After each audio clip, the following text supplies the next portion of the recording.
सूची बोले, हे ऋषियों, मैं और भी एक कथा सुनाता हूँ, उसे भी ध्यानपूर्वक सुनो।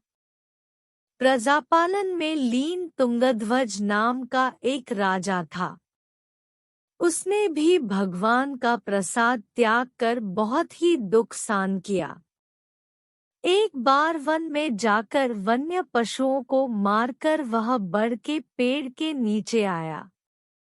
वहां उसने ग्वालों को भक्तिभाव से अपने बंधुओं सहित सत्यनारायण भगवान का पूजन करते देखा। अभिमानवश राजा ने उन्हें देखकर भी पूजा स्थान में नहीं गया और ना ही उसने भगवान को नमस्कार किया। ग्वालों ने राजा को प्रसाद दिया, लेकिन उसने वह प्रसाद नहीं खाया और प्रसाद को वहीं छोड़ वह अपने नगर को चला गया। जब वह नगर में पहुंचा तो वहां सब कुछ तहस-नहस हुआ पाया तो वह शीघ्र ही समझ गया कि यह सब भगवान ने ही किया है।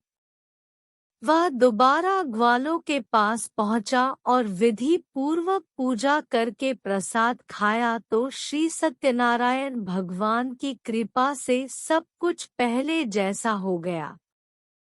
दीर्घकाल तक सुख भोगने के बाद मरणोपरांत उसे स्वर्गलोक की प्राप्ति हुई।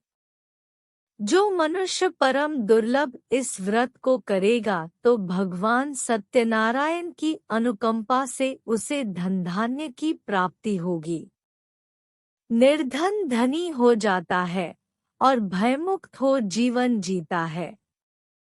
संतानहीन मनुष्य को संतान सुख मिलता है और सारे मनोरथ पूर्ण होने पर मानव अंतकाल में बैकुंठ धाम को जाता है। सूची बोले, जिन्होंने पहले इस व्रत को किया है, अब उनके दूसरे जन्म की कथा कहता हूँ। वृद्ध शतानंद ब्राह्मण ने सुदामा का जन्म लेकर मोक्ष की प्राप्ति की। लकड़हारे ने अगले जन्म में निषाद बनकर मोक्ष प्राप्त किया।